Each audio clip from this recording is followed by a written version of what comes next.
All right, thank you all for being here. This is Share Your Story.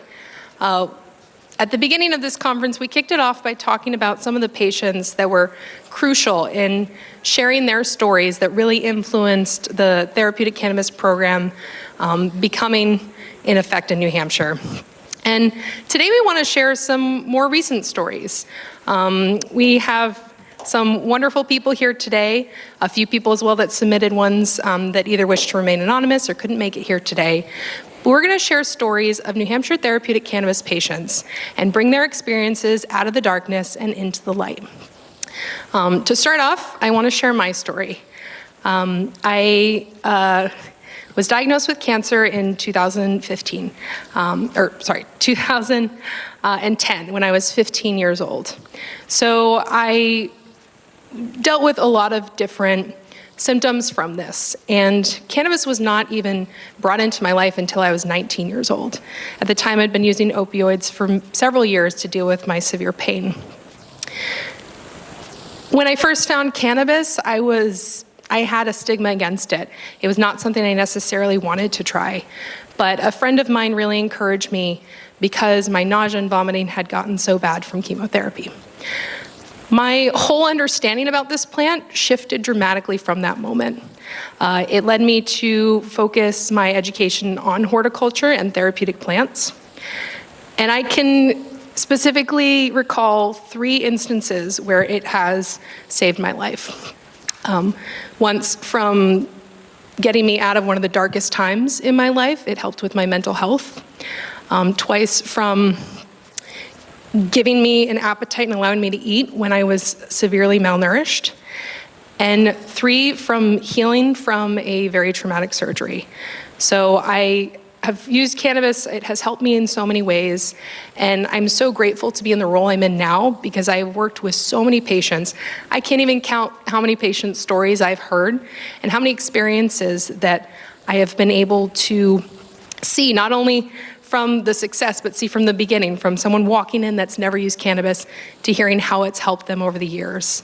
So I'm really grateful to have some more stories here that we can share. I'm going to take a seat, but to kick us off, we'll start with Wendy Thomas.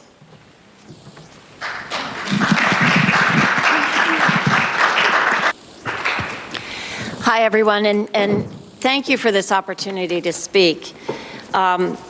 I'll just go ahead and start. My name is Wendy Thomas, and I want to share some of the most important lessons I've learned from becoming a therapeutic cannabis patient here in New Hampshire. Lessons that have changed my health, my daily life, and even my sense of hope. When I first became a patient due to chronic pain from a car accident that resulted in dozens of surgeries, I had no idea how to use cannabis. Like many people, I had grown up hearing every myth and stereotype about it. I never imagined I would rely on it as a medicine, or that I would one day be standing here saying that it helped give me my life back. But becoming a patient meant starting from scratch. Learning different strains, dosing, tinctures, balms, RSO, and what each one actually does to my body. It meant trial and error, and a willingness to listen to my body in a way that I had never done so before. One of the biggest lessons I learned early on is that cannabis should not be a last resort. For me, it became the tool that allowed me to manage chronic pain when nothing else worked. For years, I dealt with pain so constant and so exhausting that opiates were the only things that doctors offered. And like so many others, I found myself trapped using something that dulled me, disconnected me, and came with consequences that nobody warned me about. Cannabis changed that. Almost immediately, I was able to get off of opioids completely. I stopped feeling foggy, stopped feeling dependent, and started feeling like myself again. That alone would have been enough to convince me of its value, but my journey didn't end there. When I was later diagnosed with cancer, cannabis didn't just remain part of my life, it became even more essential. I turned to RSO as part of my treatment.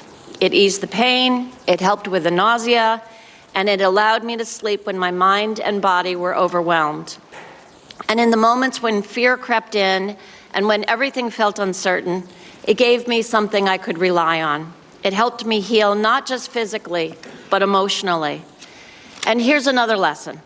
Healing doesn't end when the treatments do.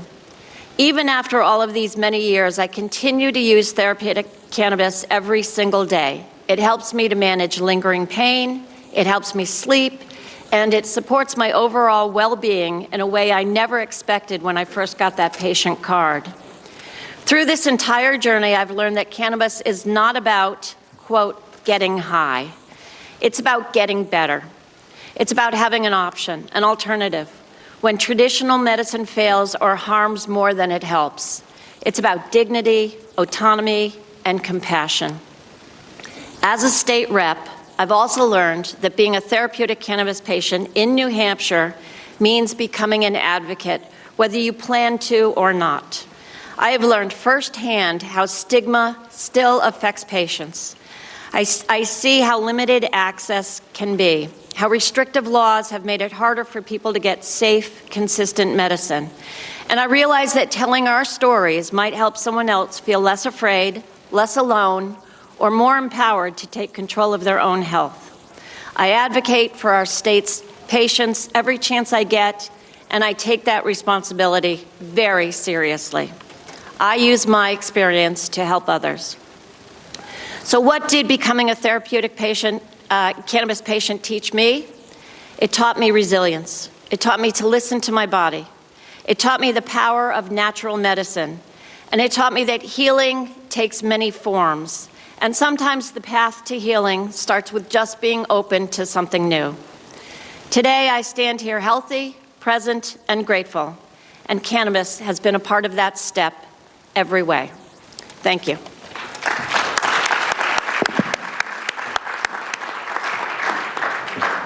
Thank you so much, Wendy. The next one is a written submission from Michelle. Hello, my name is Michelle. I am a disabled adult. A few years ago, I found out that along with a plethora of medical conditions, I am at the precancerous point for multiple gastrointestinal cancers. Medical cannabis has helped me cope with the daily pain, nausea, and other symptoms associated with these conditions when traditional medications have not. One of these conditions is epilepsy. Since I started using medical marijuana earlier this year, I have been having less seizures per month. This has allowed me to do more activities with my family, have more energy throughout the day, and overall be more productive. One of the gastrointestinal issues I deal with daily is severe nausea. I was taking the highest dose of prescription nausea medication daily, whilst also having another one on standby in case of emergencies, which I was using multiple times a week. I have been able to decrease the dose of my daily medication by half with the aid of medical marijuana. Because of all my gastrointestinal problems and endometriosis, I suffer from a lot of abdominal pain. The medical marijuana helps ensure the pain stays at a bearable level. Smoking or using a tincture is preferable to me compared to taking dozens of pills a day or constantly increasing the dose of my prescription medication, although I still take plenty of prescriptions. I am thankful I have found something that works for me.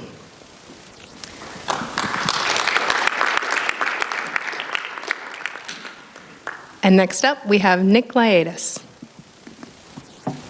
Thank you, Alicia. Hi, Rosemary. My trip with cannabis actually started when I was about 18, 19 years old, and that was pretty pleasurable. I enjoyed cannabis to the fullest. Never did anything else, but I'm 70, so you can imagine during that time, when I discovered it at 18, it was a fun time. Never thinking that it would radically alter my life when I turned 60. I'm Nick Liadis. I've had chronic pain since I was 28 due to something called ankylosing spondylitis. It affects your spine, your facet joints with inflammation. It also causes osteoarthritis. I've had 3 shoulder operations, 2 hip replacements, 2 back operations, gallbladder removed, a whole bunch of stuff, mainly because of inflammation. I've taken an unbelievable amount of medication over those 40 years, over those 30, 40 years, a lot of which was Demerol. That was scary, but it was a heck of a lot better than putting up with the pain every single day. There was no alternative. I had to do it. I did it. And luckily, I was able to carry on my life. I found a way to be able to take that almost like once every 6 to 8 weeks as some kind of a vacation from pain for like 2 to 3 weeks. And when I was done with that particular prescription, I'd go for another 2 months because I didn't want to take it every day. I'd rather suffer through it than take that darn stuff. So my stomach lining ended up getting destroyed because of steroids and NSAIDs, and 800 milligrams of NSAIDs 4 times a day, 3,200 milligrams over 10 years. You can imagine what it's done to my gastrointestinal system. I'm sure there are plenty of people that can attest to this kind of a problem.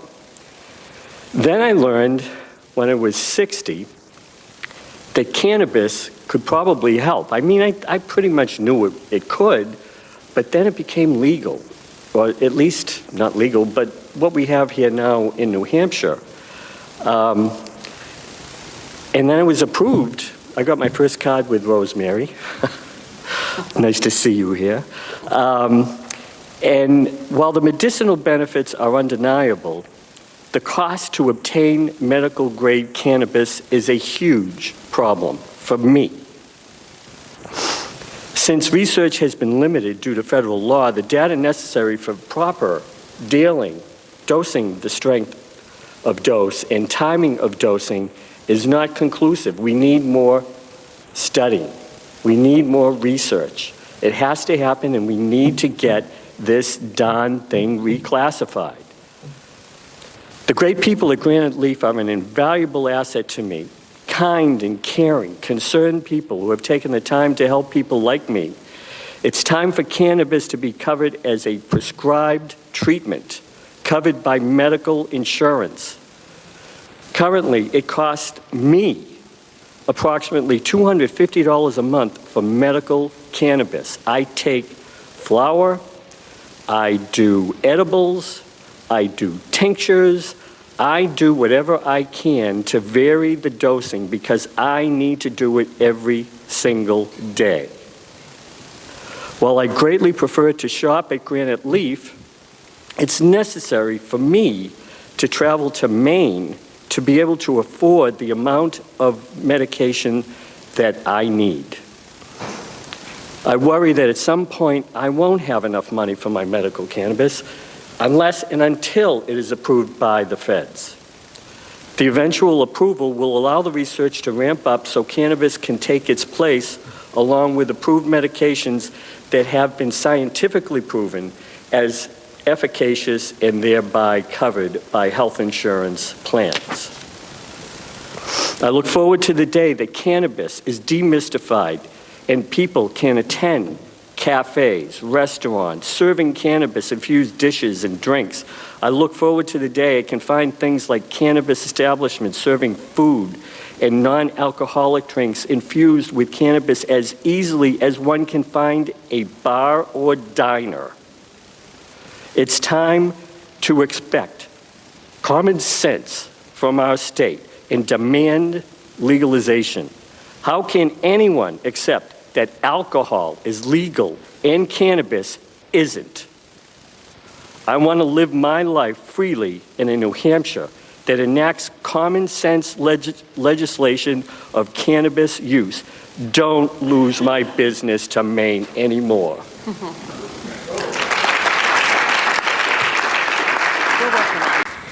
Thank you, Nick. Next up, we have a written testimony from Annette Matero. I live in Hillsborough, New Hampshire. I'm 64 years old and disabled. I have been disabled since 2015, and I have been a cannabis card holder since they opened. I suffer from PTSD, anxiety, depression, and dissociative disorder. I'm a longtime cannabis user. I have tried other medications, having to wait weeks for it to take effect, if it does at all, or making a choice to take meds that have multiple or very damaging side effects. Cannabis is an all-natural product. Yes, people can have an allergic reaction to it, but there are no chemicals in it. It is purely natural. It is very difficult for me to get to the dispensary when needed. In addition to my health issues, I am on a fixed income and do not own a vehicle, and taxis and Uber rides are too costly for me to afford. The nearest dispensary is 1 hour away from my location, and as you can imagine, getting to and from the medical dispensary can be quite a challenge for me. Being able to cultivate small amounts of medical cannabis would be of great benefit to me financially, would greatly impact my anxiety issues, and allow me to control every ingredient in the medicine I use for treatment. Even providing this testimony today is very outside of my comfort zone. However, this is important, and I feel strongly about sharing my story. When you worry about when or how you're going to get your medication, that makes the anxiety go up. Funny thing is, anxiety, when it starts warming up, good old depression and PTSD join in and make it a group effort. I've never done anything like this before, so I'm stepping out of my comfort zone. I am positive that if I feel this way, there are many more like me struggling to get out of the comfort zone, to be heard, and continue to use cannabis because it works. Thank you for your time.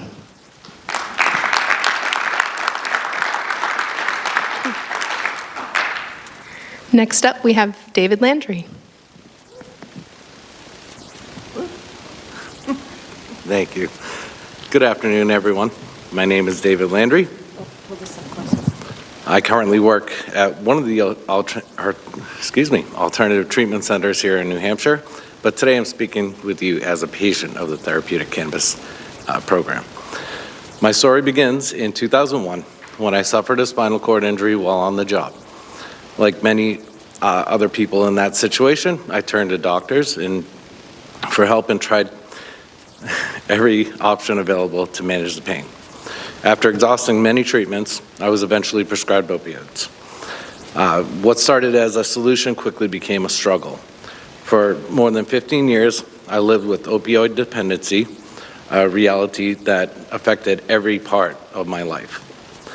In 2016, my doctor suggested something different, cannabis. At first, I wasn't sure what to expect, but I was willing to try it. That October, I was registered as a patient of the New Hampshire Therapeutic Cannabis Program. By March 2017, I began detoxing from opiates. I won't sugarcoat it. Detox was one of the hardest experiences of my life. And it was one of the hardest experiences I've ever faced. There were moments where I would question whether I could keep going. But finding the right cannabis products was absolutely essential. They gave me the relief that I needed and helped me regain control of my life. Today, I stand before you as someone who is happy, healthy, and productive. Cannabis didn't just help me manage pain, it helped me reclaim my future. In October 2017, I was offered a position at the ATC where I currently work. That opportunity means so much to me because it allows me to give back. Every day, I meet people who are facing challenges similar to those that I faced. I understand their fears, their doubts, and their hopes, and I get to help them find a path forward. My journey is proof that change is possible. It's proof that compassion, innovation, and access to the right resources can transform lives. I am proud to be a part of the program that offers hope and healing, and I am honored to share my story with you today. Thank you very much.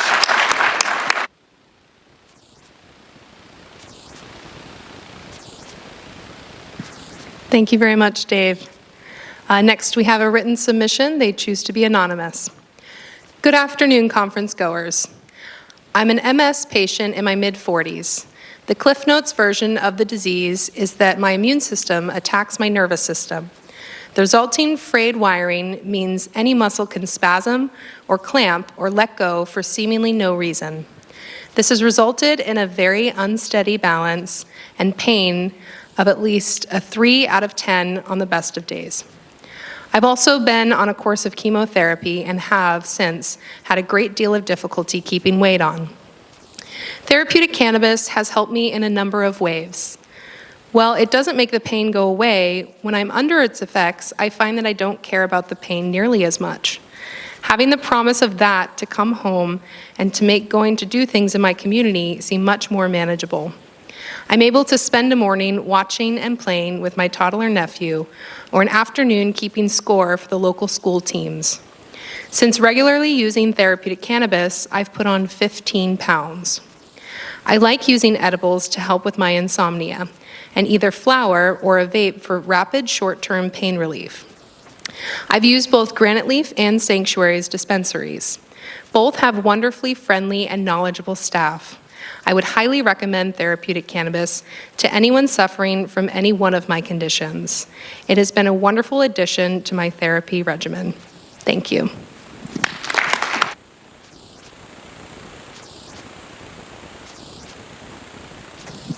And next up, we have Heather Marie. Oh, goodness. I don't even know how I can follow up from that. These are absolutely wonderful people, and I'm so grateful that you're here talking about this in public. Sorry.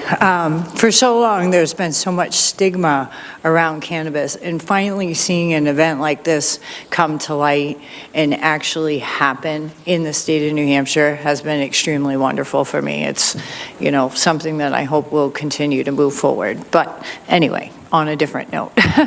My name is Heather Marie Brown. I am a therapeutic cannabis patient, and I have been using therapeutic cannabis before I was even able to qualify to have a card.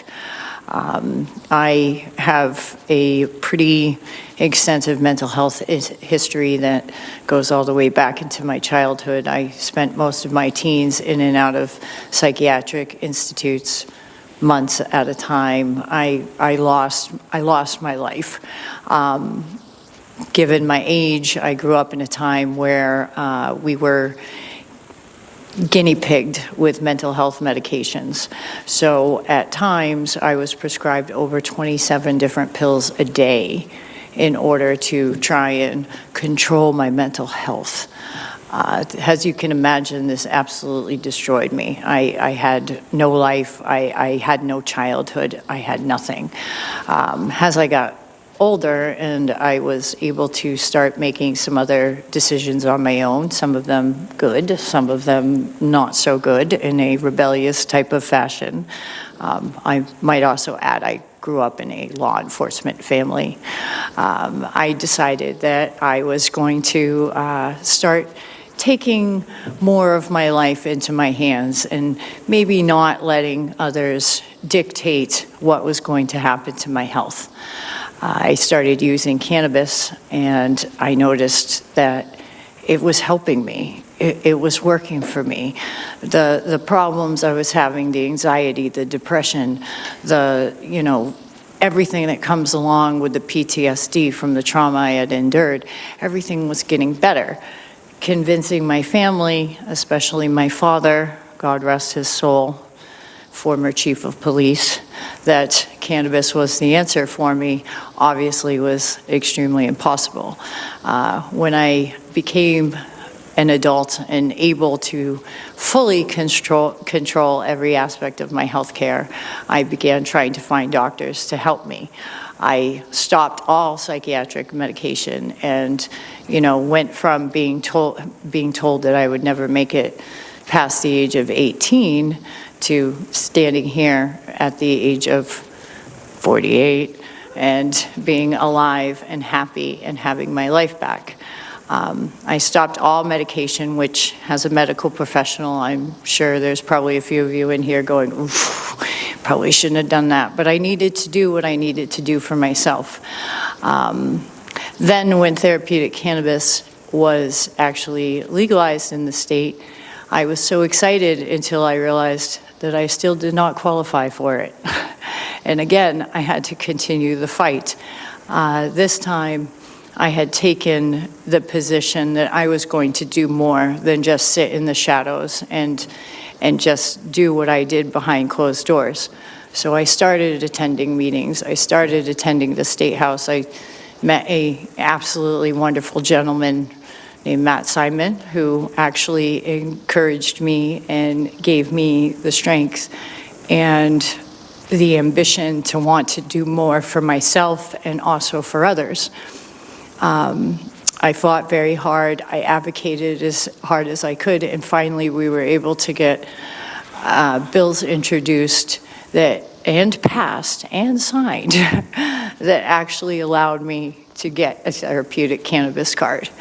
I had never been so excited in my life because I had faced prosecution. I had been arrested. I have a criminal record, all for a plant that never should have happened before. And it shouldn't happen at all to anyone ever again. So finally, with getting the card, I was able to legally possess and legally consume cannabis. And for me, that was literally bringing it out of the shadows and into the light, which is exactly what we're here today under the premise of. I'm a mother of 3 children. My 3 children are the most educated children you will ever meet in your entire lives when it comes to therapeutic cannabis. They have even fought and argued with their teachers and instructors in school in regards to it, because there is still such a huge stigma behind it that, you know, it makes it almost taboo to talk about it. And if we do talk about it, it makes it more difficult to talk about the positivity behind it. Everyone wants to talk about the negativity. I have found no negativity other than it could land you in jail. That's it.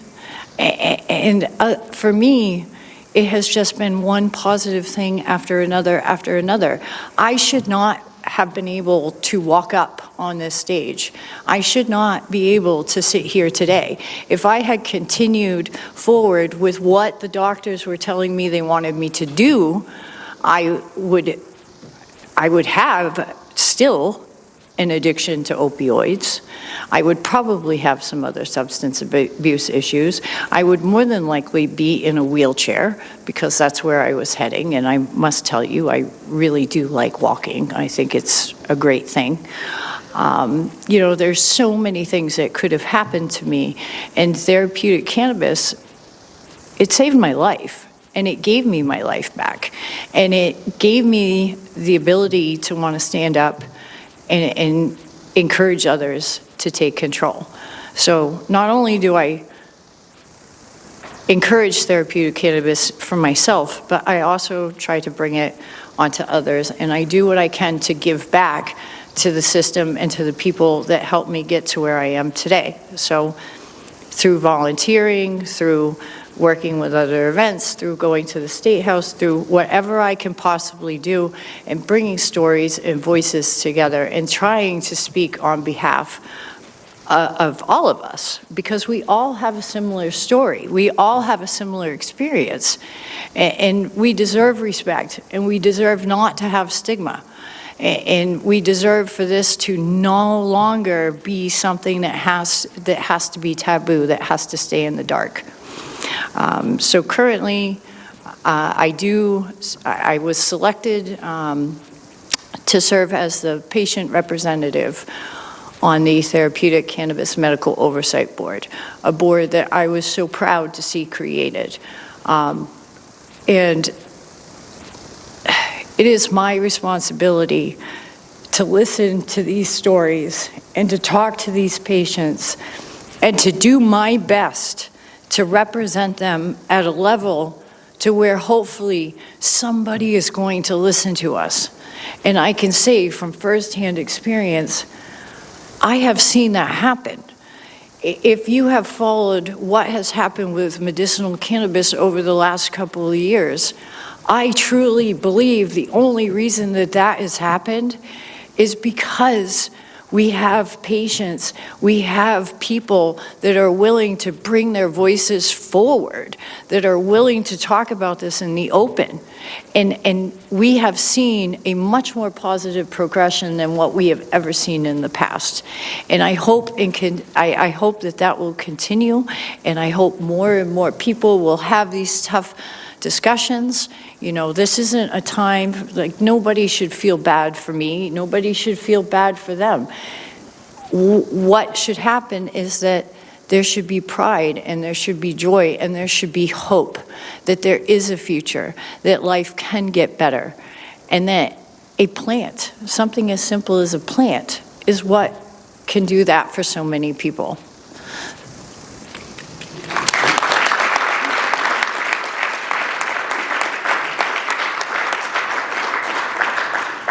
Thank you, Heather. We have one last written submission. This is from Jacob. I found myself having chronic severe spine pain after a discectomy in 2012. Along with severe osteoporosis, the weather of low pressure cripples me. I had a second surgery, and a piece of my disc broke and was pressing on my spinal cord. I'm often in bed for parts of many days. I weaned off opioids, and I have been able to function and enjoy my life as THC has given me relief from pain and energy when I need it. Also, for sleep, it's the best medicine for me. This allowed me to keep up my physical training. I started using THC for getting out to go hiking and to sleep. It gave me back my energy. I could keep on doing more training again. It helps keep my heart healthy and calms pain, which lets me go as far as I'd like to go, 2 miles a day on the trail. No driving needed. I'm still off opioids, and I feel much better this time around. I've been receding my bone disease, and I'm glad to have THC in my toolbox of health. I also like the calmness it helps with as well. Along with being a personal trainer with passion for working out, not like anyone else I've met. It gave me resilience to do push-ups and do repetitive slow core yoga, breathing, and ice baths. Cannabis has allowed me to have the energy to do so. It's easy to be caught lying around too much when you are hurt in any manner, and we all deserve self-care. Thank you all for fighting for something. You are stronger than you think.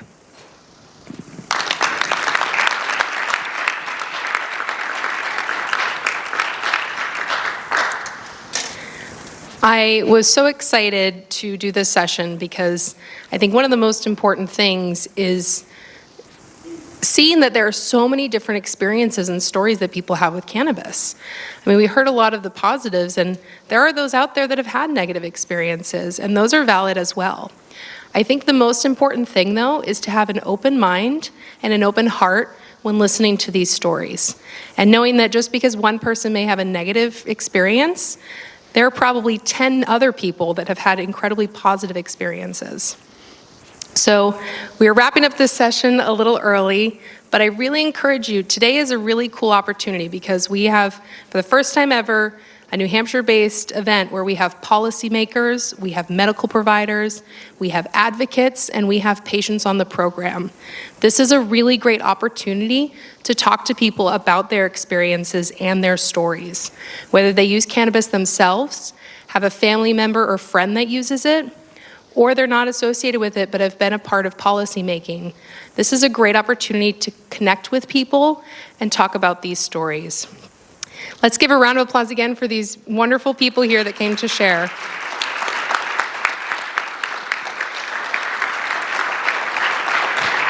All right. We are wrapping up early, so I invite you guys to socialize, and we'll have a break before the next panel about providers. All right, thank you all so much.